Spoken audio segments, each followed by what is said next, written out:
नमो अरिहन्ताणं नमो सिद्धाणं नमो आयर्याणं नमो वज्रायाणं नमो लोये सव्साहुणं मङ्गलं भगवान् वीरो मङ्गलं गौतमो गणि मङ्गलं कुन्दकुन्दार्यो जैन धर्मोऽस्तु मङ्गलम् सर्वमङ्गलमाङ्गल्यं सर्वकल्याणकारकं प्रधानं सर्वधर्माणां जैनं जयतु शासनं जैनं जय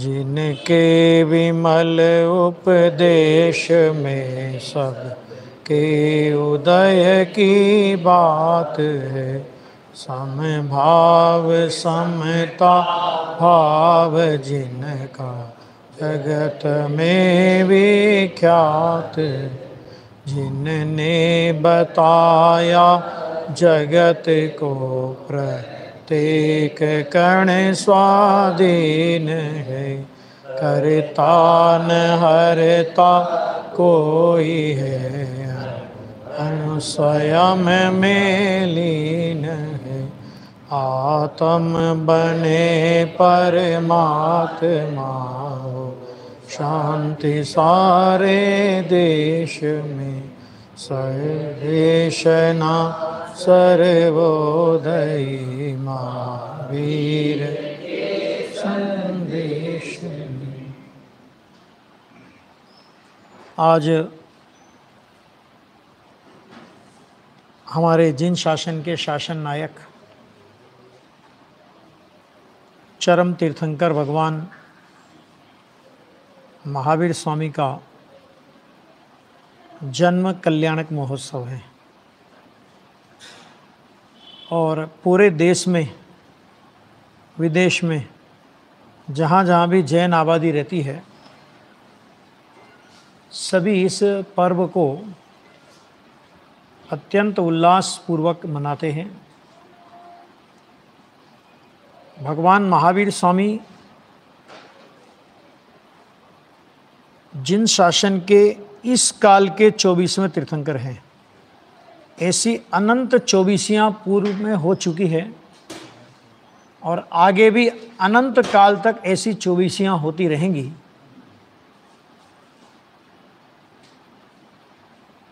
लेकिन सभी जो जितने भी तीर्थंकर हुए हैं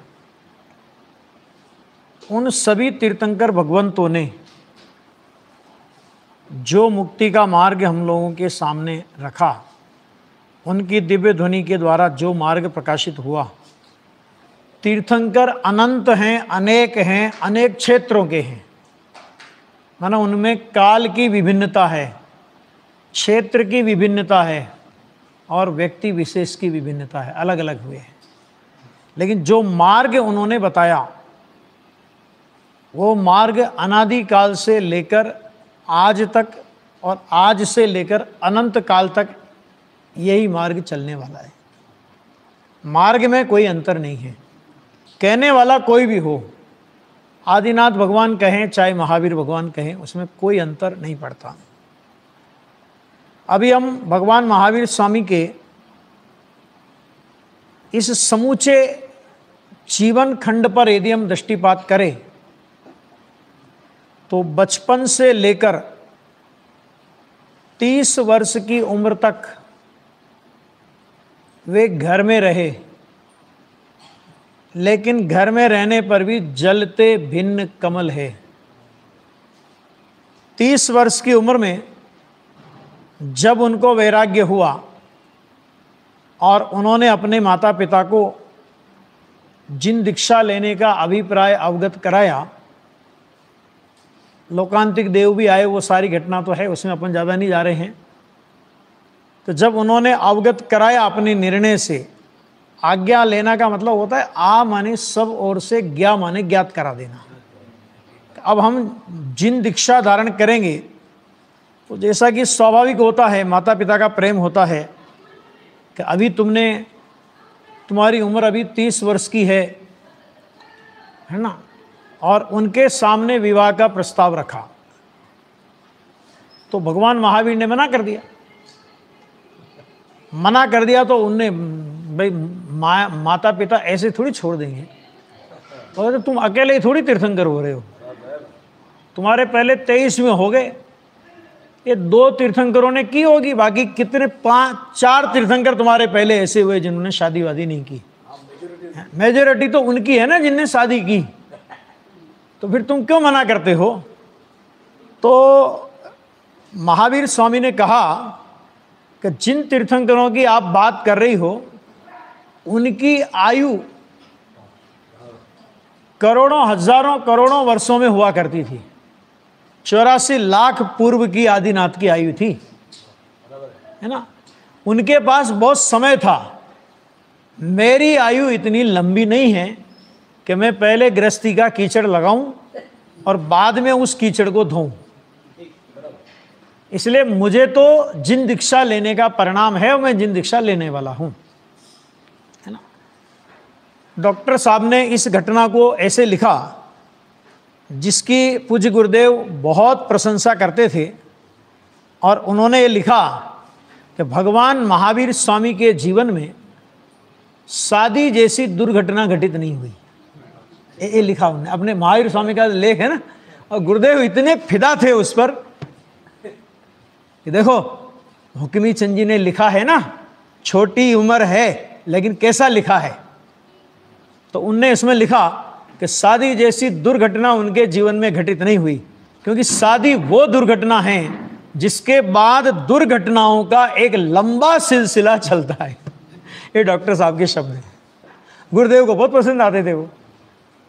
तो खैर जब नहीं माने तो वो तो जानते ही थे, माता पिता भी जानते थे कि तीर्थंकर होने वाला जीव है, और इसकी सूचना हमें आज मिल रही हो सो बात भी नहीं है।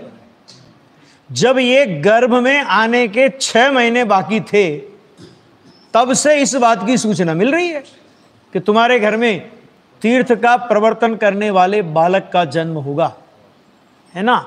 और हमने गर्भ कल्याणक का वो महोत्सव देखा है, जन्म कल्याणक का ये महोत्सव देखा है, तो अब तप कल्याणक का महोत्सव देखने से भी क्यों वंचित रहे।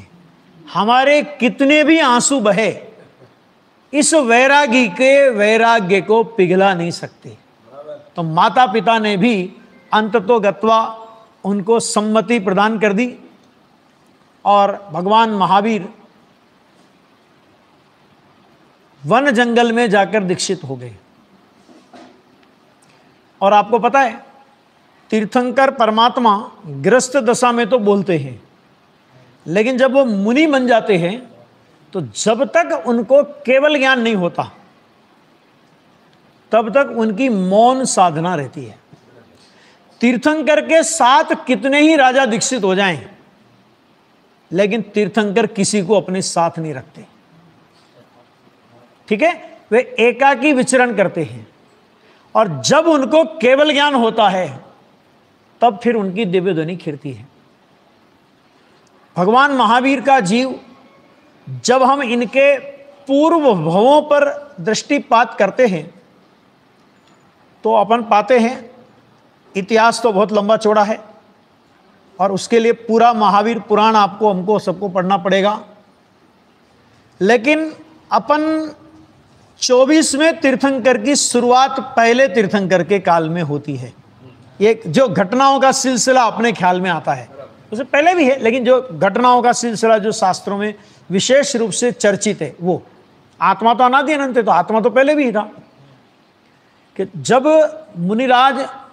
जब राजा ऋषभदेव ने नीलांजना का नृत्य और उसमें नीलांजना की मृत्यु देखकर उन्होंने जिन दीक्षा अंगीकार करने का मन बनाया, और लोकांतिक देव वगैरह वो सारी प्रक्रिया हुई, और जब वे जिन दीक्षा लेने के लिए निकले तो 4000 राजा उनके साथ दीक्षा लेने के लिए निकल पड़े थे। जानते कुछ नहीं थे, लेकिन हमारे राजा जो कर रहे हैं वो सब ठीक ही होगा, तो देखा देखी उन्होंने दीक्षा अंगीकार कर ली। उन्होंने वस्त्रादि का त्याग किया तो उन 4000 ने भी वस्त्रादि का त्याग कर दिया। उनने केस लॉन्च किया तो उनने भी केस लॉन्च कर दिया। सारी प्रक्रिया बाहर की तो हो गई, अंदर में ऋषभ देव तो पूर्व भवों से आत्मा की साधना को लेकर के आए थे। तो वे तो दीक्षा ली और 6 महीने के उपवास का नियम करके आत्मा के ध्यान में बैठ गए। और जैसा कि आपको बताया अभी कि तीर्थंकर केवल ज्ञान के पहले बोलते नहीं। अब 4000 राजा ने सोचा कि ठीक है, महाराज है, थोड़ी तपस्या कर रहे हैं, 1-2 दिन इंतजार करते हैं। तो उनने भी बेचारों ने झेला कष्ट। आदिनाथ तो आनंद में थे। देखो स्थिति दोनों की एक जैसी, भोजन इन्होंने भी नहीं किया और भोजन आदिनाथ ने भी नहीं किया, लेकिन आदिनाथ आनंद को भोग रहे थे और ये आकुलता को भोग रहे थे। बहुत से तो चिढ़ गए, अरे ये तो बोलते भी नहीं कुछ, हम तो इनके भरोसे आ गए थे, हमने तो इन्हीं के भरोसे घर छोड़ दिया, और अब अगर हम घर जाते हैं तो इनका बेटा भरत है ना, बहुत तेज तर्राट है, उसमें चक्रवर्ती तो बने नहीं थे, ये बहुत तेज तर्राट है। अगर हम इनके ये छोड़ के और अगर घर गए तो हमारी खैर नहीं, अभी करें क्या। तो कुछ दिन तो निभाया, लेकिन जब निभता नहीं दिखा तो फिर उन्होंने जंगल के अंदर कंदमूल आदि जो फल फूल होते थे जंगल के, उनको तोड़ तोड़ करके वे खाने लगे और अपनी भूख मिटाने लगे। उस समय का जमाना था कि मुनि वेश धारण करके ऐसी अनर्गल प्रवृत्ति करने के लिए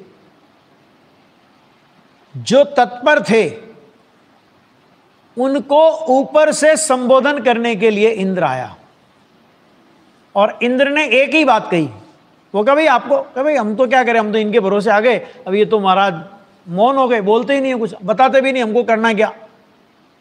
तो इंद्र ने उनसे एक ही बात कही कि तुमको जो करना है वो तुम जानो,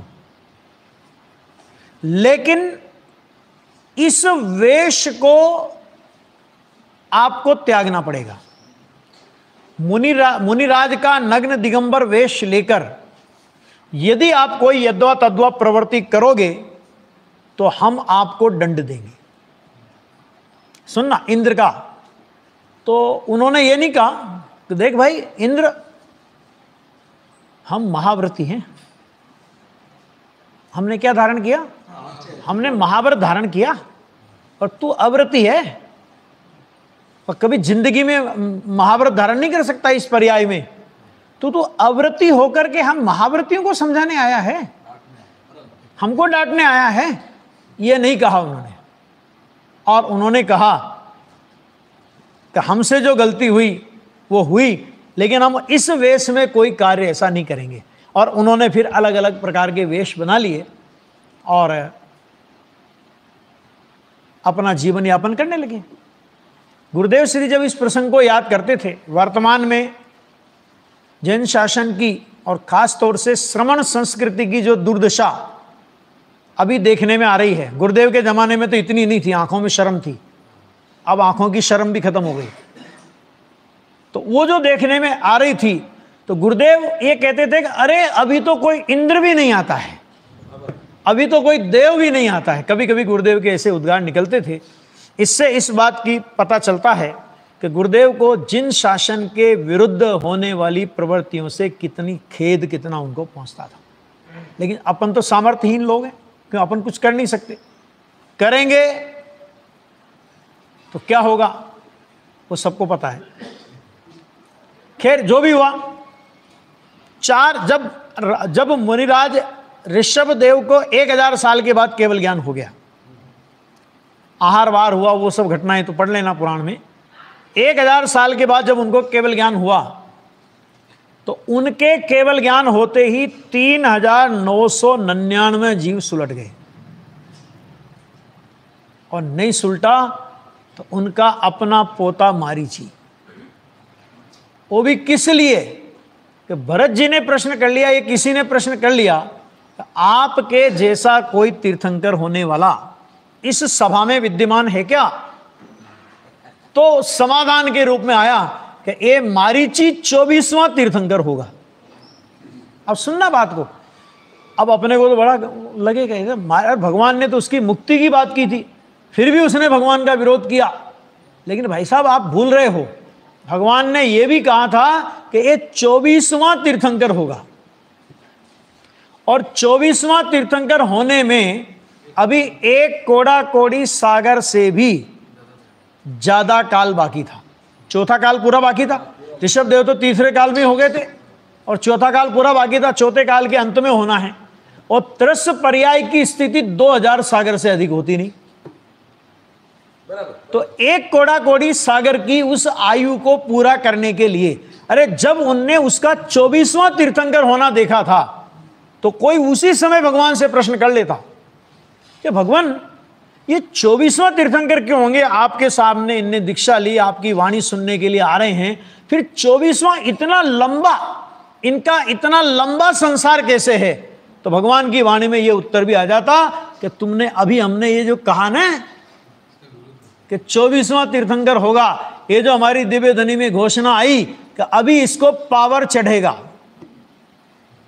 गुरुदेव बोलते थे प्याला फट ही जैसे, प्याला फट जाएगा मतलब मान चढ़ जाएगा, और मान में जो जो गतियां हुई उस जीव की वो किसी से छुपी नहीं है, पुराण साक्षी है। ठीक है, वही जीव, ऐसा नहीं कि स्वर्ग में नहीं गया हो, ऐसा नहीं कि उसने उसके बाद मुनिपना धारण नहीं किया हो, मुनिपना भी धारण किया, स्वर्ग में भी गया, एक बार तो त्रिपुष्ट नारायण भी हुआ। पुराण पढ़ेंगे ना तो सब उसमें वर्णन है। लेकिन अंत तो गत्वा भटकते भटकते भटकते भटकते कितनी बार तो निगोद गया, निगोद से निकला, फिर त्रस्पर्याय धारण की, फिर ऐसे भटकते भटकते भगवान महावीर होने के 10वें भाव पहले एक जंगल में क्रूर सिंह, कि जिसको देखकर लोग दूर भग जाएं, और किन्हीं मुनिराजों को केवली से पता पड़ा 24वां तीर्थंकर क्या कर रहा है अभी। ठीक है, तो उनको पता पड़ा, तो वे मुनिराज उस शेर को संबोधन करने के लिए आए। आप आश्चर्य करो, वो सभा कैसी होगी जिसमें दो दो मुनिराज भावलिंगी संत तो वक्ता। ठीक है, और शेर, और वो भी सामान्य शेर नहीं है ना, हाँ, वो चिड़ियाघर का शेर नहीं था वो, समझ में आया? खूंखार शेर, वो अकेला श्रोता, और श्रोता भी कैसा कि हिरण को जिसने फाड़ दिया हो, कुछ हिरण जमीन पर पड़ा हो, कुछ उसके पेट के अंदर चला गया हो। जैसे जैसे मुनिराज की दमकती हुई आकृतियां उसको आकाश मार्ग से समीप आती दिखाई दी, और वो शेर विचार में पड़ गया कि लोग मेरे सामने आने से कतराते हैं, ये कौन विभूतियां हैं जो मेरे सामने मेरी ओर बढ़ती आ रही है, और इनको देख करके मुझे क्रूरता के बदले शांत परिणाम होते जा रहे हैं। आप सोचो तो जरा, कैसा परिणामों की योग्यता है ना। अनंतर पूर्व क्षणवर्ती, भाई सम्य दर्शन होने का काल आ गया तो उसके अनंतर पूर्व क्षणवर्ती पर्याय उसी दिशा में होंगी ना, एक क्रमबद्ध पर्याय का नियम है।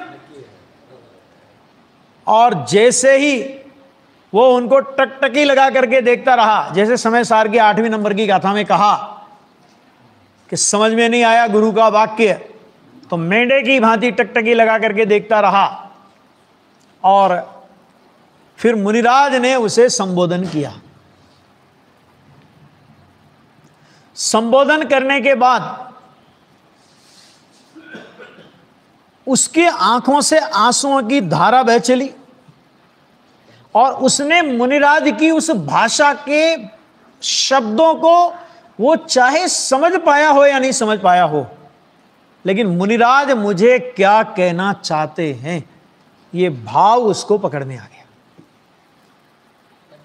और अंतर स्वरूप में डुबकी लगाकर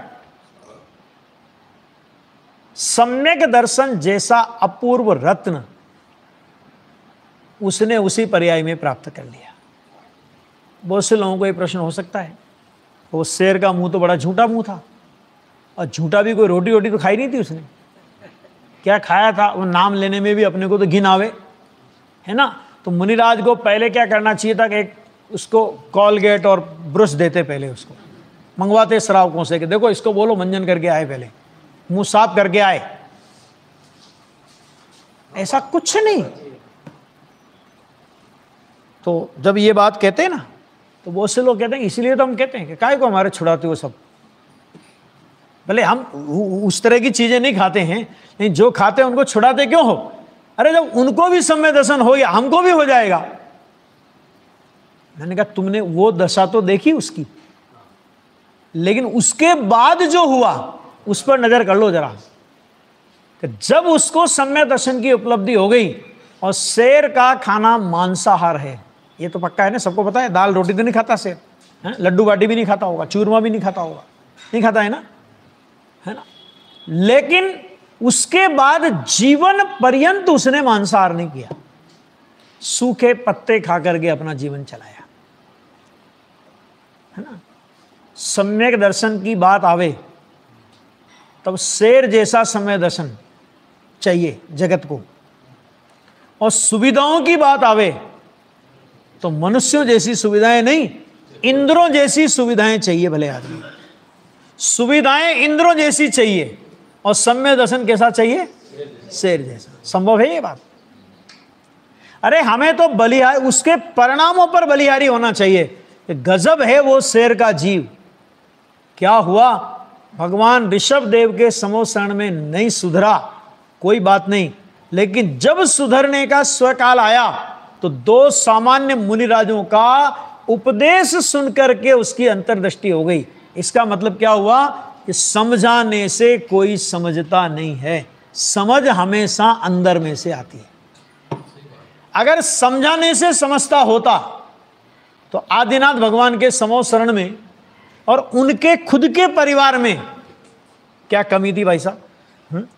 दादाजी थे कि वो दादाजी दिव्य ध्वनि बरसा रहे थे, चाचा थे वो गणधर बन के दिव्य ध्वनि झेल रहे थे, हाँ, एक पिताजी थे वे चक्रवर्ती थे, दूसरे चाचा थे वे कामदेव थे।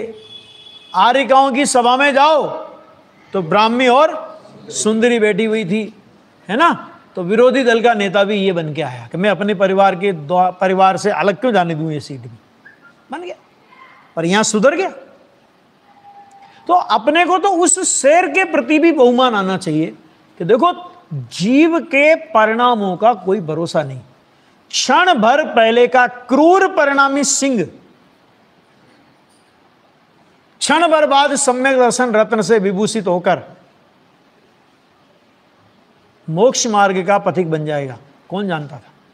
और उसके बाद उन्नति क्रम में वो बढ़ते गए बढ़ते गए बढ़ते गए बढ़ते गए बढ़ते गए, और 10वें भव में राजा सिद्धार्थ और रानी त्रिशला के यहां बालक रूप से वो अवतरित हुए। जब वो बालक रूप से अवतरित हुए, मतलब वो बालक के मतलब वो माता के गर्भ में आने वाले थे, उसके पहले माता को तीर्थंकर का आगमन सूचित करने वाले 16 स्वप्न आते हैं, और स्वप्न भी बहुत अद्भुत प्रकार के थे वो, है ना। कि जिन स्वप्नों का वर्णन जब वो अपने पति राजा सिद्धार्थ के सामने करती हैं कि आज मैंने ये देखा ये देखा ये देखा ये देखा ये देखा, सिद्धार्थ स्वप्न सुनते जा रहे थे और अंदर ही अंदर पुलकित होते जा रहे थे। और अंत में उन्होंने एक एक स्वप्न का फल बताते हुए कहा कि आपके गर्भ में इसी भव में मोक्ष जाने वाला तीर्थंकर पद को प्राप्त करने वाला जीव अवतरित हुआ है। अब बोलो, जिस उस माता पिता को कितनी प्रसन्नता हुई होगी। जन्म कल्याणक के दिन, जन्म कल्याणक के टाइम पे इंद्र आते हैं, सुमेरु पर्वत पर अभिषेक करने के लिए आते हैं ना। तो वो सच्ची इंद्राणी को जीवन में एक बार बाल तीर्थंकर को गोद में उठाने का अवसर मिलता है, और वो प्रसूति गृह में जाती है मायामयी निद्रा में माता को सुला करके एक मायामयी बालक वहां पर रख देती है। विक्रिया रिद्धि होती है और कुछ नहीं होता हो, ठीक है। और बाल तीर्थंकर को लेकर के, वो तीर्थंकर को लेकर के ऐरावत हाथी, मतलब वो भी विक्रिया, देवों की विक्रिया होती, कोई हाथी वाथी नहीं होते वहां पे, वो देव ही विक्रिया से रूप बनाते हैं। और वो 1008 कलशों से भगवान का अभिषेक होता है, उसको बोलते हैं जन्माभिषेक। और 1008 कलश अपने फरवा जैसे नहीं थे,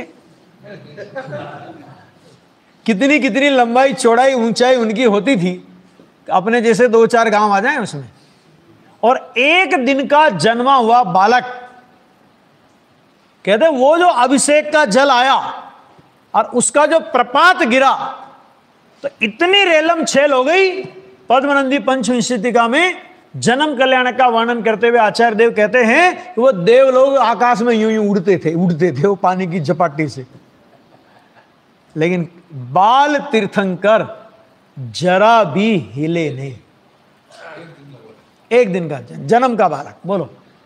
यानी तीर्थंकर होने वाले जीव का आत्मिक बल इतना मजबूत होता है, उसकी तो कोई बात ही नहीं है। लेकिन उनका शारीरिक बल भी इतना मजबूत होता है कि यदि मनुष्य गति में किसी का सर्वाधिक बल होता हो तो वो तीर्थंकर होने वाले जीव का होता है। और अभी तीर्थंकर तो 13वें गुण स्थान में होंगे, अभी तो है नहीं। घटनाएं बहुत घटी, देव उनके साथ आके खेलते थे, तो एक दिन एक देव ने नाग का रूप बना लिया, तो बाल तीर्थंकर फुफकारते हुए नाग के ऊपर चढ़ के खेलने लगे। ऐसे बहुत सारे प्रसंग बने। संजय विजय नाम के मुनिराज थे, और उन मुनिराज को कोई सूक्ष्म शंका थी उनके मन में। और नियम यह कहता है कि गृहस्थ दशा में तीर्थंकर के सामने कोई मुनिराज नहीं पढ़ते, और मुनिराज के सामने कोई गृहस्थ तीर्थंकर नहीं पढ़ते। क्यों नहीं पढ़ते? क्योंकि मुनिराज गृहस्थ भले तीर्थंकर हैं वे, लेकिन अभी गृहस्थ दशा में हैं, तो मुनिराज उनको नमस्कार नहीं कर सकते, और तीर्थंकर किसी को नमस्कार करते नहीं।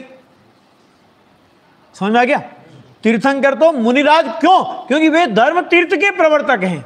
तो कुदरत की व्यवस्था ऐसी है कि उनका आमना सामना ही नहीं होता। सूर्य मंत्र का इससे बढ़िया उत्तर और कोई नहीं है। समझ गया नहीं है? और बस उनका केवल दूर से उनकी वो पड़ी है ना, आमना सामना नहीं हुआ, और उनकी शंका निर्मूल हो गई। उनका नाम उन्होंने सन्मति रखा। बालक का नाम था वर्धमान, वीर और अतिवीर, ये घटनाओं के आधार पे नाम पड़े, है ना। और महावीर माने जिन्होंने अपने विभावों को जीता, अपने विकारों को जीता, अपनी अपूर्णता को जीता, पूर्णता को प्राप्त किया, इसलिए वास्तव में वे महावीर कहलाए। मुनि दशा अंगीकार करने के बाद 12 वर्ष की उम्र में, नहीं 12 वर्ष बाद यानी 42 वर्ष की उम्र में उनको केवल ज्ञान हो गया। और केवल ज्ञान होने के बाद इंद्र को एक ऐसी घटना का सामना करना पड़ा कि वो भी चकरा गया। 65-66 दिन तक तो इंद्र का दिमाग काम नहीं करा। क्या हुआ ये? अवधि ज्ञान मेरे पास है और मैं अवधि ज्ञान लगा के उसका प्रयोग कर लूं, ये भी विकल्प नहीं आया उसको। बोलो। और हुआ क्या? वो घटना आपको वीर शासन जयंती पे सुनाते हैं कई बार, है ना, कि केवल ज्ञान हो गया। और जब केवल ज्ञान हो गया तो केवल ज्ञान होते ही इंद्रों का काम क्या है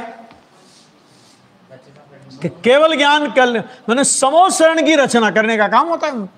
समोसरण की रचना, और इतनी गजब की रचना कि अपनी रचना, अपनी कृति को देखकर उनको खुद को आश्चर्य हुआ, ऐसा कैसे बन गया। तब वो कुबेर कहता है, प्रभु हमारा इसमें कुछ भी कर्तव्य नहीं है, ये सब रचना आपके पुण्योदय से हुई है। आगे बात समझ में, ये सब हुआ। अब इधर केवल ज्ञान हो गया और उधर दिव्य ध्वनि खिर नहीं रही। 1 दिन हो गया, 2 दिन हो गए, 3 दिन हो गए, है ना। सभा बड़ी धैर्यशाली थी वो। दिव्य ध्वनि नहीं खिरी, लेकिन 66 दिन तक निरंतर समो शरण में पहुंचते रहे। शायद आज खिर जाए, शायद आज खिर जाए। किसी को यह विकल्प नहीं आया। देखो, ये उन श्रोताओं की भी पात्रता है, किन्हीं को यह विकल्प नहीं आया कि रोज रोज कोई काम, तो भगवान को तो ठीक है, भगवान को तो समोषण मिला हुआ है, अपने को तो घर से आना पड़ता है ना। और ये भगवान बोलते हैं नहीं, हमारा टाइम और खराब हो रहा है, अरे हमको दिव्य ध्वनि सुनना है। ऐसा कोई विकल्प नहीं आया। और 66 दिन बाद इंद्र को भी थोड़ा लगा कि हो क्या रहा है, और फिर उसने अवधि ज्ञान लगाया। और अवधि ज्ञान लगाने के बाद देखा कि एक गणधर का अभाव है, इसलिए दिव्य ध्वनि नहीं खिर रही। मुख्य गणधर नहीं, गणधर कौन होगा, कहां है? क्योंकि जब भगवान को केवल ज्ञान हुआ और जगत में कोई गणधर के योग्य जीव ना हो, ऐसा तो कभी हो नहीं सकता। निमित्त नैमित्तिक संबंध का योग ऐसा है कि तीर्थंकर को केवल ज्ञान हो और उस समय उनकी हयाती में, उनकी उपस्थिति में कोई गणधर होने लायक जीव ना हो, कहते हैं ऐसा कभी नहीं होता। कौन बनेगा गणधर? लगाया अपना अवधि ज्ञान, अरे गौतम ब्राह्मण बनेगा।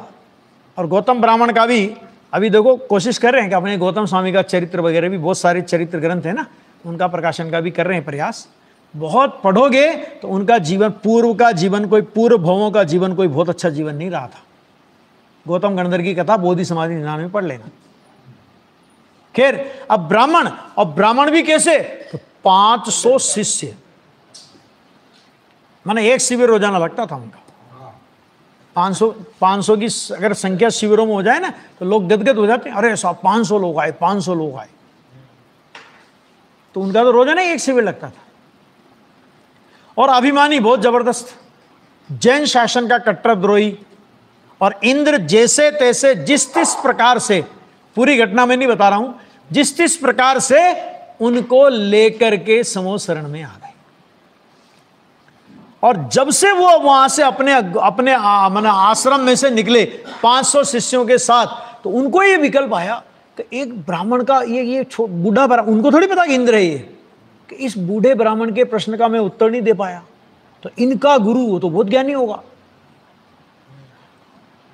और उनके परिणामों में थोड़ा परिवर्तन आने लगा। और जो ही भगवान के समो शरण में गए और भगवान का समो शरण के मानस स्तंभ के उनके दर्शन हुए, उधर बाहर में मानस स्तंभ के दर्शन हुए और इधर नित्य चैतन्य के दर्शन हो गए।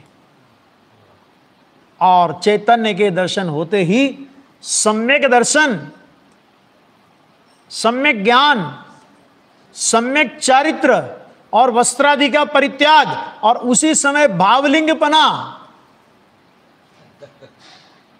सम्यक अवधि ज्ञान, अवधि ज्ञान ही नहीं, मनः पर्यय ज्ञान, 4 ज्ञान का उघाड़। थोड़ी देर पहले जिसे 6 द्रव्यों के नाम पता नहीं थे, अब वो भगवान की दिव्य ध्वनि की द्वादशांग की रचना करने वाला जीव हो गया। आप सोचो जरा, ज्ञान अंदर से आता है कि पढ़ के आता है? अंदर से आता है। आ गया द्वादशांग का ज्ञान, आ गया। अब जब ये और दिव्य ध्वनि खिलने लगी, ओम गर्जना होने लगी, तो एक महाराज बैठे थे वहां पे समोसण में, पार्श्वनाथ की परंपरा में दीक्षित हुए थे महावीर स्वामी के पहले। बड़ा गुस्सा आया उनको। अच्छा, मैं इतना सीनियर आदमी बैठा हुआ हूं, इनसे पहले मैं दीक्षित हो गया और मैं समोसण में बैठा हूं और मेरी सीनियरिटी का कोई ख्याल नहीं, और जो कल तक जैन शासन को गालियां देता था, आते ही गणधर। और भाई साहब समोसण से बाहर, काग दाख पके जब कंठ के, होय काग के रोग। ये दृष्टांत शायद उसी घटना को देखकर नहीं बनाई गई हो कि 66 दिन तक लगातार आते रहे, और आज दिव्य ध्वनि खिरने का अवसर आया तो भगवान के प्रति विरोध का भाव लेकर के समोसण में से बाहर चले गए। ये देखो कि एक गृहीत मिथ्या दृष्टि तो गणधर बन गया, और जिसने मुनि का वेश धारण किया हुआ था वो गृहीत मिथ्यात्व में चला गया। नियति वगैरह के मत चलाए उसने बहुत प्रकार के। क्या करेगा? एक एक समय का जीव का परिणाम कितना स्वतंत्र और स्वाधीन है, यह अपने को इस घटना से पता चलता है। 12 वर्ष तक भगवान महावीर का उपदेश पूरे देश में घूम घूम कर उन्होंने इस वीतरागी तत्वामृत को बरसाया। जगत के जीवों को जो मुक्ति का मार्ग भगवान पार्श्वनाथ, भगवान नेमिनाथ, भगवान नमीनाथ आदि तीर्थंकर, पहले तीर्थंकर से लगा करके उसके पहले अनंत 24 हो गई, उन सब ने जो मुक्ति का मार्ग बताया वही मुक्ति का मार्ग भगवान महावीर ने 12 वर्ष तक समो शरण में घूम घूम करके बताया। समो शरण का विहार होता रहा। हाँ 30 वर्ष, सॉरी 30 वर्ष। 12 वर्ष में केवल ज्ञान हुआ और 30 वर्ष तक उन्होंने वो विहार किया, और 72 वर्ष की आयु तक क्या किया उनने? कि उनका समो शरण का विहार होता रहा। कैसा विहार होता रहा? सुन लो जरा, एक पग आगे और एक पग पीछे, ऐसा विहार भगवान का नहीं होता। समझ में आ गया? ये जो गगन विहारी होते हैं ना, वो गगन विहारी ऐसे विहार करते हैं, एक पैर आगे और एक पैर पीछे। ना उनकी भाषा क्रम से होती है, माने जैसे अपन क्रम से बोलते हैं ना, अपन शब्द क्रम से बोलते हैं, उनकी भाषा अक्रम होती है, और उनके पैर, दोनों पैर ऐसे चलते हैं, यूं चलते हैं। और 15 कमल, 15 कमल यूं और 15 कमल की लाइन, यानी 15 × 15 कितने हो गए? 250, जो जितने भी लगा लेना हिसाब। तो उतने कमल, उनके पैर यूं चलते जाते हैं, और वो कमल का हिस्सा यूं आगे आगे उनके सामने बढ़ता जाता है, बढ़ता जाता है। ये आगे पीछे पैर वाली परंपरा जैन शासन की परंपरा नहीं है, जैन शासन के अवर्णवाद की परंपरा है, दर्शन मोह के मिथ्यात्व की परंपरा है। कहने में मुझे कोई अतिशयोक्ति नहीं, न डर है। ठीक है? अभी हुआ क्या कि विहार होता रहा, और बाद में क्या हुआ कि 72 वर्ष की आयु में पावापुर, जो वहां पे जल मंदिर वगैरह बना हुआ है ना, तो वहां से वो भगवान को निर्वाण की प्राप्ति हुई। और गजब की बात यह कि प्रातः काल भगवान को निर्वाण की प्राप्ति हुई है ना, और सायंकाल उनके प्रमुख शिष्य गौतम गणधर को केवल ज्ञान हो गया। क्यों भाई साहब? भगवान ने रोका था क्या केवल ज्ञान? तो भगवान ने केवल ज्ञान रोका नहीं था, लेकिन भगवान की दिव्य ध्वनि को झेलने का विकल्प भी केवल ज्ञान में बाधक है। सोच लो, नहीं, भगवान को केवल ज्ञान प्राप्त हुआ ना, कि उनको केवल ज्ञान प्राप्त हुआ तो उनकी दिव्य ध्वनि झेलने का विकल्प, जब तक गणधर है तो दिव्य ध्वनि झेलने का विकल्प रहता है। भले ही वो 7वें गुण स्थान में चले जाते थे, लेकिन दिव्य ध्वनि झेलने का तो था ही। तो दिव्य ध्वनि झेलने का विकल्प भी केवल ज्ञान में बाधक था। अब वो दिव्य ध्वनि भगवान की बंद हुई, भगवान का निर्वाण हुआ, और वे अपने स्वरूप में चले गए, और उन्होंने मुक्ति दशा को प्राप्त करके एक प्रकार से इस जिन शासन के ध्वज को गिरने नहीं दिया। उसके बाद सुधर्मा स्वामी, जम्बू स्वामी अनुबद्ध केवली हुए। अनुबद्ध माने एक का मोक्ष, दूसरे को केवल ज्ञान, एक का मोक्ष, दूसरे को केवल ज्ञान, और ये परंपरा चलती रही। उसके बाद देखो बहुत से द्वादशांग के पाठी, फिर 11 अंग के पाठी, 10 अंग के पाठी, ऐसे होते होते होते होते ये जो जिन शासन की परंपरा है, आचार्य धरसेन, और धरसेन के माध्यम से कुंद आचार्य अपने पुष्पदंत भूतबली, और उसी समय कुंद आचार्य भी हुए, गुणधर स्वामी द्वितीय श्रुत स्कंद के रचनाकार, और उन्होंने ये समय सारादि परमागमों की रचना की। थोड़ा बहुत काल का अंतर है, लेकिन ये दोनों धाराएं, प्रथम श्रुत स्कंद माने जिसमें जीव और कर्म की व्यवस्थाओं का वर्णन है, और द्वितीय सूत स्कंद माने जिसमें शुद्ध जीव तत्व के स्वरूप का वर्णन है। और ये धारा लगातार चलती रही और आज हमारे दिगंबर परंपरा के लोग, श्वेतांबर परंपरा को मानने वाले सभी जो जैन कहलाते हैं बाहर में, जिनका जैन नाम प्रसिद्ध है, वे सब लोग भगवान महावीर स्वामी के इस जन्म कल्याणक महोत्सव को मनाते हैं। देखो, भगवान महावीर का जन्म कल्याणक, वो उससे बोलते हैं ना, जन्म और गर्भ में आना। ये तो भाई योग सार में तो ऐसा लिखा है, शर्म जनक जन्मो टले पिए न जननी क्षीर, ऐसा आता है।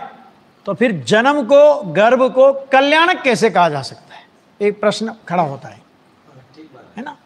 तो देखो भाई, जिस गर्भ धारण के माने जिस गर्भ में आने के बाद दोबारा अनंत काल के लिए गर्भ में नहीं आना पड़े, जिस जन्म के बाद अब अनंत काल के लिए नया जन्म धारण नहीं करना पड़े, उस गर्भ और जन्म को, अंतिम गर्भ और अंतिम जन्म को भी जिनवाणी मंगल कहती है। क्यों? क्योंकि वो आत्म साधना की वो स्थिति लेकर के आते हैं कि इस भाव में अपनी साधना को पूर्ण करके केवल ज्ञान को प्राप्त करेंगे और केवल ज्ञान को प्राप्त करके मुक्ति श्री का वर्ण करके अनंतानंत काल तक के लिए सिद्ध शिला में जाकर के विराजमान हो जाएंगे। इसलिए उनका गर्भ और जन्म भी कल्याणक कहा जाता है। यहां तक कि जन्म कल्याणक के ऐसे ठाट बाट को देखकर आया ना बाहर में, है ना, देव रिद्धि, तो ये सारी देवों की रिद्धियां देखकर, जिन शासन का प्रभाव देखकर बहुत से जीव बाहर के चमक दमक से भी प्रभावित होकर के जैन हो जाते हैं और तत्व ज्ञान का उनको योग मिलता है, तो वे सम्यक दर्शन आदि की प्राप्ति भी कर लेते हैं, है ना। ये परंपरा भगवान कुंद आचार्य देव तक आई 2000 साल पहले, और उसके बाद उन्होंने सठखंडागम तो पहले अपने पुष्पदंत भूतबली ने रच दिए थे। एक अध्यात्म का विषय खाली था, तो कुंद आचार्य की कलम अध्यात्म के विषय पर चली। ऐसा नहीं है कि कुंद आचार्य करणान योग के विशेषज्ञ नहीं थे। अरे सठखंडागम के 3 खंडों पर परिक्रम नाम की टीका लिखी उनने, जिसके उल्लेख धवला टीका के अंदर आचार्य वीरसेन ने दिए। आज हमारा दुर्भाग्य है कि वो टीका उपलब्ध नहीं है, जला दी गई, दीमक खा गई, चूहे खा गए, क्या हुआ क्या नहीं हुआ ये हम अपन नहीं कह सकते, लेकिन वो इतनी जबरदस्त। तो कुंद आचार्य अध्यात्म के ही नहीं, करणान योग के भी। और अगर आप उनका अष्टपाउड पढ़ेंगे और प्रवचन सार पढ़ेंगे तो जितना सूक्ष्मता से श्रावक दशा और मुनि दशा का वर्णन आचार्य कुंद के अष्टपाउड में और मुनि दशा का खास तौर से प्रवचन सार में मिलता है, अन्यत्र आपको दुर्लभ है। तो अकेले एक अनियोग के ज्ञाता थे ऐसा नहीं, क्योंकि अभी कुंद पर तो बहुत हाय तौबा मची हुई है देश में, तकलीफ है कुंद से लोगों को। अब उसके बाद भैया बंद कर लो ना, इनको जरूरत है क्या, ज्यादा जरूरत हो तो पहले रोक लें। उसके बाद क्या हुआ कि उसके बाद 1000 साल के बाद अमृतचंद्र आचार्य और कुंद के शास्त्रों के सफलतम टीकाकार, कि जिन्होंने कुंद का हृदय खोल दिया। गुरुदेव तो ऐसा कहते थे, पंचम काल में कुंद आचार्य ने तीर्थंकर जैसा काम किया है और अमृतचंद्र आचार्य ने उनके गणधर जैसा काम किया है ना। हाँ। कुंद ने समय सार रूपी मंदिर बनाया और अमृतचंद्र आचार्य, जयसेन आचार्य आदि ने उस समय सार रूपी मंदिर के शिखर पर कलश चढ़ाया। तब रामजी भाई बोलते थे गुरुदेव की सभा में कि गुरुदेव आपने उस समय सार के कलश पर, मंदिर समय सार रूपी मंदिर के शिखर के कलश पर ध्वजा दंड लहराया। आज आचार्य कुंद का नाम अपन लोग सुनते थे। अभी मैं कल सफ़र में था तो डॉक्टर साहब का वो एक जो रतन चंद जी साहब के देहावसान के टाइम पर उन्होंने अपने हृदयोद्गार व्यक्त किए थे 1-1.5 घंटे के। उसमें उन्होंने अपने ये पारोली महुआ सारा उन्होंने पूरा कैसे कैसे हम आए, अपने बिजोलियाँ का भी नाम लिया था ये सब, तो वो पूरा घटनाक्रम वो बता रहे थे। उन्होंने कहा कि कुंद कुंद आचार्य के ग्रंथ को नाम मंगलाचरण में बोलते थे, लेकिन कुंद कुंद का कोई ग्रंथ पढ़ते और पढ़ाते नहीं थे। मुमुक्षु समाज के लिए, दिगंबर समाज के लिए वास्तव में तो एक मंगलमय प्रसंग भगवान महावीर स्वामी की जयंती के दिन बना। इसलिए हमारे लिए भगवान महावीर स्वामी की जन्म जयंती, जन्म कल्याणक महोत्सव इस अर्थ में भी महान हो गई कि ये जो जन्म जयंती का दिन था, जन्म कल्याणक का दिन था, पूज्य गुरुदेव जो कि स्थानकवासी संप्रदाय में थे, और 21 तारीख को गुरुदेव पे विशेष चर्चा अपन करेंगे उनकी जन्म जयंती पर, इसलिए ज़्यादा अभी चर्चा नहीं करते। लेकिन उनको एक सेठ ने समय सार परमागम दिया विक्रम संवत 1978 में। विक्रम संवत 1977 में भी गुरुदेव को समय सार मिला था, लेकिन गुरुदेव उस समय विहार में थे, विहार करना था उनको, अभी टाइम नहीं है, टाइम नहीं करके छोड़ दिया। और 78 में वही समय सार मिला तो गुरुदेव पढ़ करके बोले, सेठ ये तो अशरीरी होने का शास्त्र है। सेठ को बोल दिया। सेठ को पता नहीं था कि इतनी खतरनाक चीज दे दी है मैंने इनको कि ये संप्रदाय छोड़ के चल देंगे। अगर सेठ को भनक होती ना तो भाई साहब समय सार को छुपा लेता हूं। इतना कट्टर विरोधी था अपना दिगंबरों का।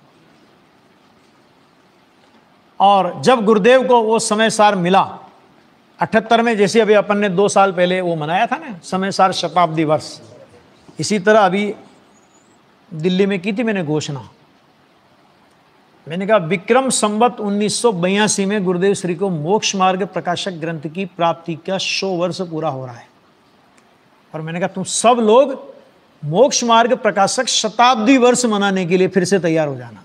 अपने को तो मौका चाहिए, गुरुदेव का कोई प्रसंग आ जाए, ज्ञानी धर्मात्माओं का कोई प्रसंग आ जाए, है ना, अपने को तो लपक लेना चाहिए। महोत्सव एक बहाना होता है। समय सार का महोत्सव मनाया तो पूरे साल समय सार की चर्चा चली, समय सार में पूरा वातावरण हुआ।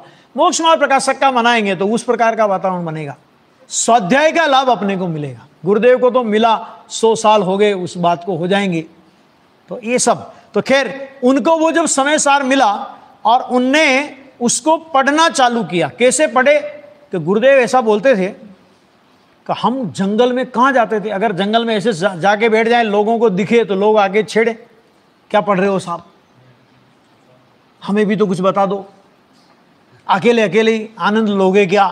तो गुरुदेव कहते थे हम ऐसी जगह जाते थे जहां से टनों मण मिट्टी निकाल ली है। हाँ, अपने यहाँ तो अपन तो खड्डों से परिचित नहीं अच्छी तरह, अपन खड्डे में रहते हैं, खदान वाले खड्डे, ठीक है, तो वहां मिट्टी वाले खड्डे थे, तो गड्ढों में जाकर के गुरुदेव बैठ जाते थे, आहार किया और वहां जाकर के बैठ के समय सार का आनंद ले रहे। और भाई साहब खुशहाल भाई गुरुदेव के बड़े भाई थे, और गुरुदेव की उस जमाने की जब दीक्षा हुई थी ना, आज के 100 साल से भी ज्यादा हो गए अब तो, है ना, तब गुरुदेव की दीक्षा में उन्होंने 1800 रुपए खर्च किए थे। उस जमाने के 1800, अभी लगा लो कितने गुणे होंगे। हाथी मंगाया, हाथी मंगाया, बहुत ठाट बार से। अब गुरुदेव के प्रति बहुत प्रेम था उनको। पहले तो मना किया, तुम घर में रहो ना, हम तुम्हारी जिंदगी भर तुम्हारी सेवा करेंगे, तुमको दुकान उकान कुछ नहीं करना। गुरुदेव ने कहा नहीं, हमको नहीं रहना। अब हुआ क्या कि खुशहाल भाई को बुलाया गुरुदेव ने, और गुरुदेव ने कहा कि भाई आ मार्ग साचो नहीं, ये मार्ग सच्चा नहीं है, मैं इसमें रहने वाला नहीं हूं, मुझे तो कुंद कुंद आचार्य का मार्ग सच्चा लगता है। अंदर जगत में आपकी प्रतिष्ठा बहुत है, और आप संप्रदाय परिवर्तन करोगे तो लोग आपको शांति से रहने नहीं देंगे। इसलिए जो भी करो धीरे धीरे करना। और गुरुदेव ने वो चालू किया और राजकोट में 90 में उनका अंतिम चातुर्मास था श्वेतांबर संप्रदाय का। तो वहां पर गुरुदेव ने 99 गाथा पूरी की, समय सार की 1 से लगा करके 99 गाथा श्वेतांबर अवस्था में, श्वेतांबर संप्रदाय में उन्होंने पढ़ी थी। अब गुरुदेव को लगा कि भाई परिवर्तन तो करना है, और जबरदस्त विचार आने लगे, उथल पुथल होने लगी। तो वो सब जगह गए, यहां तक कि जिस उमराला में गुरुदेव का जन्म हुआ वहां भी गुरुदेव गए कि यहां परिवर्तन कर लें, अपना जन्म धाम में कौन रोकने वाला है। तो वहां भी विरोध करने लोग पहुंच गए। ऐसी बहुत सारी उथल पुथल हुई। जहां जहां गुरुदेव को उम्मीद थी कि ये तो मेरे भगत हैं, मेरे इशारे पे कुछ भी कर सकते हैं। तो सांप्रदायिक मोह कितना गजब का होता है कि जब संप्रदाय में थे तब उनके लिए तुम कुछ भी करने के लिए तैयार थे, और जो ही गुरुदेव ने संप्रदाय परिवर्तन की घोषणा की कि अब हम इस संप्रदाय में नहीं रहेंगे, सारी भीड़ छट गई। ठीक है, अब गुरुदेव ने तो परिवर्तन तो करना था। तो वो आए, एक ब्राह्मण परिवार था सोनगढ़ में। तो पहले तो गुरुदेव, नाम भूल रहा हूं मैं भी, तो उनके वहां आए और उन्होंने कहा कि हमारे पास व्यवस्था है, आप यहां रहो, हम आपकी पूरी व्यवस्था करेंगे, आप कोई चिंता, मतलब गुरुदेव के प्रति श्वेतांबर संप्रदाय से उनकी श्रद्धा थी। गुरुदेव सोनगढ़ में गए। सोनगढ़ में उन्होंने देखा कि यहां कोई जैनियों का घर नहीं, 1-2 घर है तो भी मंदिर मार्गियों के, कोई टेंशन नहीं। इतने में हीरा भाई दामानी परिवार करके परिवार है, दामानी परिवार, उनको गवर्नमेंट से एक बंगला मिला था, जो स्टार ऑफ इंडिया जिसे कहते हैं ना अपन, वो उसका नाम वही था उस समय भी, वो मिला। और गुरुदेव के पास वो गए। गुरुदेव 15-20-25 दिन पहले पहुंच गए थे, नक्की हो गया था। गुरुदेव के साथ जितने भी लोग थे, गुरुदेव ने सबको बोल दिया कोई साथ में रहेगा नहीं। क्यों? क्योंकि परिवर्तन करेंगे तो कुछ भी हो सकता है, हम किसी को खतरे में नहीं डाल सकते। सबको मना कर दिया, आप जाओ। 2-3 लोग, जो जीवन लाल जी व 3-4 लोग थे, ऐसे लोग थे। तो वो दामानी परिवार उनके पास गया और उनने गुरुदेव से कहा कि साहब, बस्ती से दूर हमारा एक मकान है, खाली पड़ा है, आप अनुकूल लगे तो आप उसे देख लो और आप वहीं परिवर्तन करो। गुरुदेव देखने गए तो गुरुदेव को कोई सुख सुविधा तो चाहिए नहीं थी, क्योंकि गुरुदेव जब करोड़ों रुपए सोनगढ़ में लग रहे थे, उस समय भी गुरुदेव का कमरा अगर आप देखो, जिस तख्त पर गुरुदेव सोते थे, गुरुदेव की हाथी मतलब काठी बहुत लंबी थी, तो जिस तख्त पर गुरुदेव सोते थे, तो अगर आप पूरे लेट जाओ तो पैर उस तख्ते के बाहर निकलेंगे। पूरा तख्ता नहीं लगाते थे। और कितनी गर्मी सोनगढ़ में पड़े, गुरुदेव ने कभी पंखा नहीं लगाया। गर्मी का टाइम होता था और गुरुदेव अपना जो ऊपर के पछेवड़ी होती ना, तो उसको उतार करके कमरे में बैठते थे, बस ऐसे उस खाली इस पछेवड़ी को उतार देते थे, वो गर्मी उतार देते थे। और जैसे ही गुरुदेव को कोई बहिन उस सोनगढ़ के संकुल में प्रवेश करती हुई दिखाई दे जाए तो एकदम से वो पछेवड़ी वापस ओढ़ लेते थे। इतना गुरुदेव का पवित्र जीवन था। खैर, गुरुदेव ने वो बात स्वीकार कर ली और नक्की हो गया तो भगवान महावीर स्वामी की जयंती के दिन, जन्म कल्याण के दिन में ठीक 1:15 पर हम संप्रदाय परिवर्तन करेंगे। अब क्या करें, मंदिर है नहीं तो क्या करना। तो भावनगर से एक पार्श्वनाथ भगवान की प्रतिमा है, श्रवणबेलगोला के पास है वो, उस प्रतिमा का एक चित्रपट वहां पर आया और उस चित्रपट के समक्ष ही गुरुदेव श्री ने स्थानकवासी संप्रदाय का जो चिन्ह था, मुंह पत्ती, रजोना वगैरह जो भी होता है ना इनका, तो वो सब उतार करके वहां रख दिया और तब घोषित किया कि आज से मैं स्थानकवासी साधु नहीं, लेकिन दिगंबर संप्रदाय का अवरती श्रावक हूं। विरोध बहुत हुआ। जब गुरुदेव ने, ये विरोध तो इतना हुआ कि जब गुरुदेव ने नक्की किया था ना, तब लोग उनको समझाने आते थे तो महाराज आपको क्या तकलीफ है, हम समय सार सुनेंगे ना, आप हमें समय सार सुनाओ, बस हम चाहते हैं कि इतनी सी मुंह पत्ती आप बांधे रहो। गुरुदेव ने कहा सवाल मुंह पत्ती का नहीं है, इसके पीछे के अभिप्राय का है। लोगों ने समझाया, नहीं समझे तो डराया कि साहब अभी इतनी भीड़ आती है ना, कोई नहीं आएगा आपके पास। तो गुरुदेव ने कहा मुझे भीड़ का क्या करना है, मैंने अपने कल्याण के लिए मार्ग चुना है। जब उनने कहा कि भीड़ का भी कोई असर नहीं हो रहा इन पे, अकेले ही बैठने के लिए तैयार हैं, तो फिर कहा कि रोटी तो चाहिए कि नहीं, कि बिना रोटी के वो कर लोगे, अपना जीवन चला लोगे, रोटियों के लाले पड़ जाएंगे। तो खुशहाल भाई को थोड़ा आवेश आ गया। उन्होंने कहा सेठियों तुमको पता है रोटियों की कमी हमारे घर में नहीं है। और गुरुदेव सन 78 के प्रवचन 77 के प्रवचन आप सुनोगे ना गुरुदेव को, तो बोलते थे हमारी दुकान अभी पालेज में दुकान चलती है, 40 लाख की पूंजी है, 4 लाख की आमदनी है वार्षिक।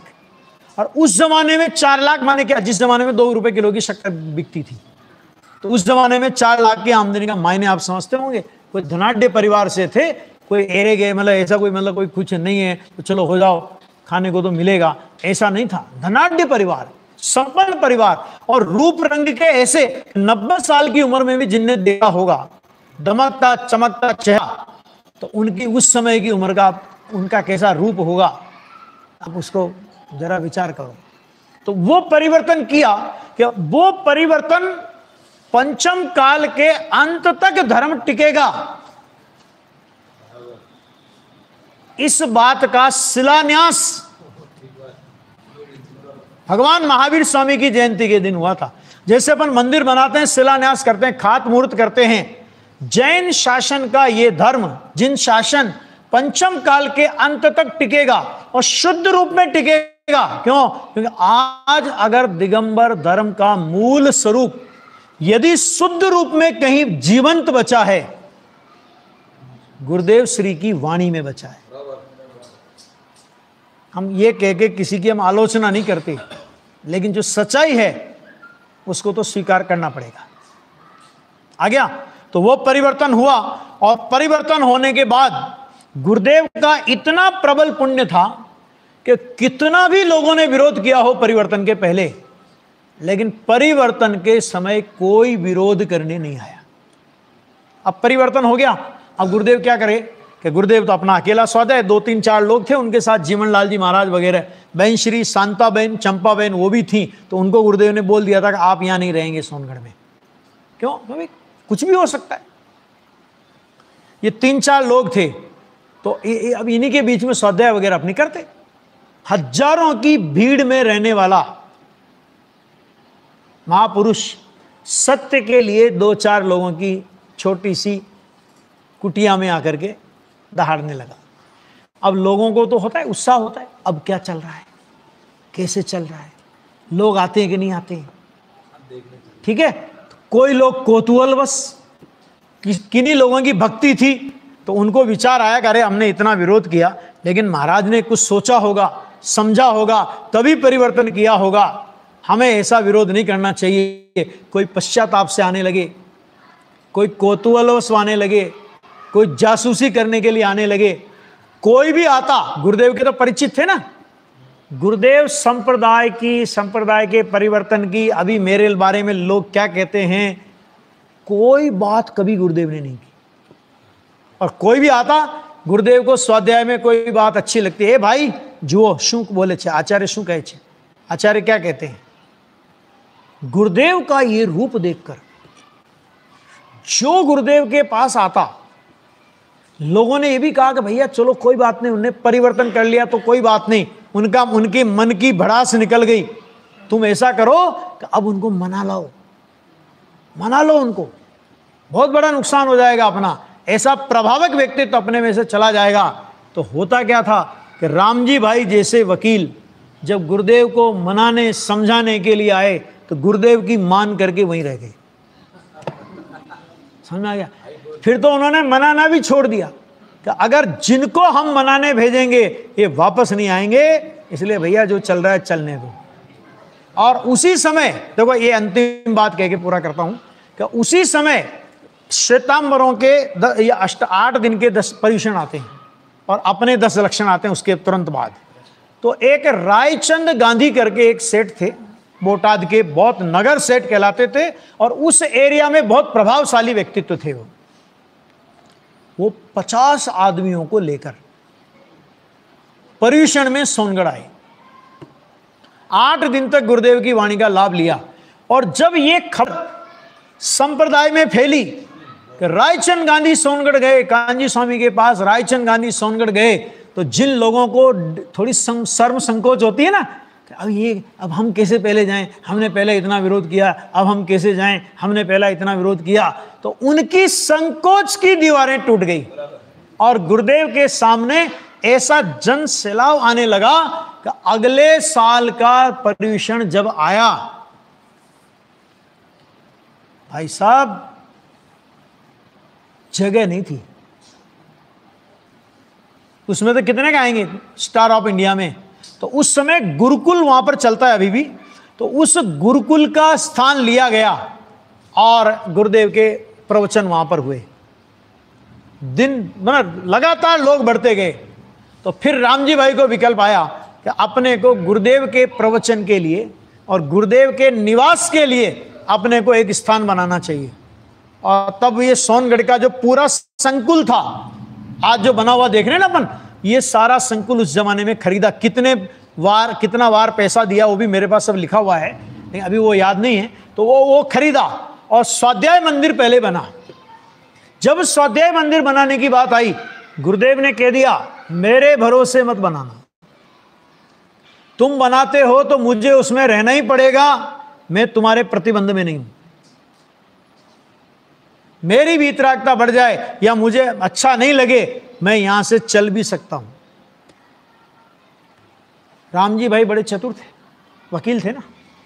और वकील भी कैसे कि उनके साथी वकील गुरुदेव से कहते थे, साहेब रामजी भाई ऐसा वकील है कि अंग्रेज जज को दिन में तारे दिखा देता है, ऐसा वकील है ना।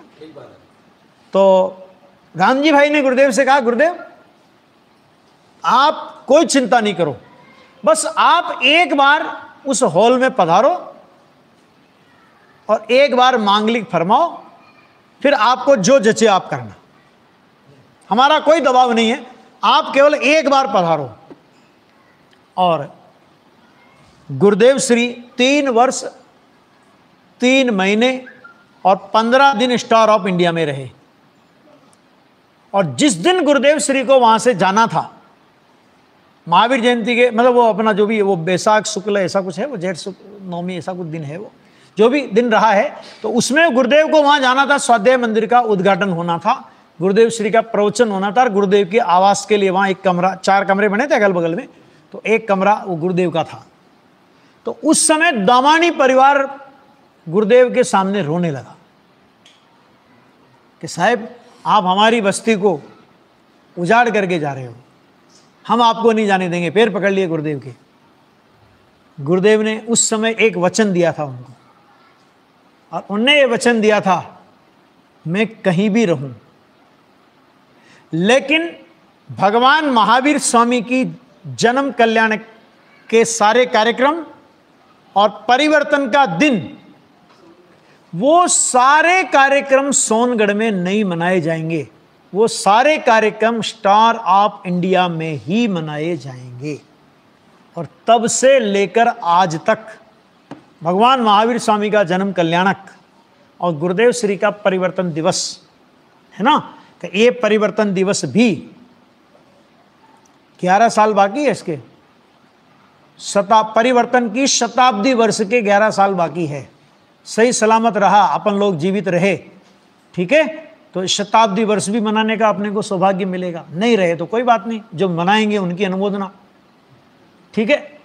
समझना बात को कि वो तब से गुरुदेव श्री ने उनको वचन दिया और तब से गुरुदेव श्री की आज्ञा से आज तक वो जन्म कल्याणक का दिन वहाँ पर मनाया जाता है। आज ही मैं भी उस समय साल में राकेश जी की चर्चा सुन के आ रहा था, स्टार ऑफ इंडिया में ऐसा ऐसा हमको बताया, ऐसा बताया, ऐसा बताया, वो सारा बता रहे थे। है ना। ये एक पद्धति रही। सच में अपन लोगों के लिए आज महाभाग्य का दिन है। केवल ज्ञान अपने तीर्थंकर परमात्मा का जन्म कल्याण का दिन तो है ही, और वो तो अपने लिए महान महान उपकारमय दिवस है, क्योंकि तीर्थंकर परमात्मा नहीं होते तो आचार्य कहाँ से होते, आचार्य नहीं होते तो ग्रंथ कहाँ से होते, और ग्रंथ नहीं होते तो गुरुदेव कहाँ से होते, और गुरुदेव नहीं होते तो अपने को ये सत्य बात सुनने को, समझने को, परिचय करने को कैसे मिलती। तो अपन लोगों के लिए तो वास्तव में जन्म कल्याण का दिन वो तो परम मंगलमय है ही, लेकिन इस रूप में भी परम मंगलमय है कि आज ही के दिन गुरुदेव श्री ने संप्रदाय परिवर्तन करके और दिगंबर जैन समाज के इतिहास में एक स्वर्णिम इतिहास जोड़ा है। जो इतिहास चाहे पक्ष में या विपक्ष में, लेकिन 20वीं और 19वीं शताब्दी के अखबार उसका जो इतिहास रहेगा। पंडित कैलाश चंद जी वाराणसी वालों ने एक बार लिखा था कि कोई सहमत हो या असहमत हो, लेकिन विरोध में या पक्ष में इन शताब्दियों में कोई बहुचर्चित व्यक्ति रहा है तो वो गुरुदेव कांजी स्वामी रहे हैं। इसलिए भविष्य के इतिहास में इन 2 शताब्दियों को कांजी युग के नाम से जाना जाएगा, क्योंकि गुरुदेव श्री वास्तव में युग पुरुष थे। गुरुदेव युग के अनुसार नहीं चले, गुरुदेव के अनुसार युग चला है। आया। इसलिए ऐसे पवित्र अवसर पर हमारे शासन नायक भगवान महावीर स्वामी के चरणों में अनंत अनंत बार नमोस्तु, और गुरुदेव श्री के चरणों में भी कोटि कोटि नमन करते हुए अपनी बात को यहीं विराम देता हूँ।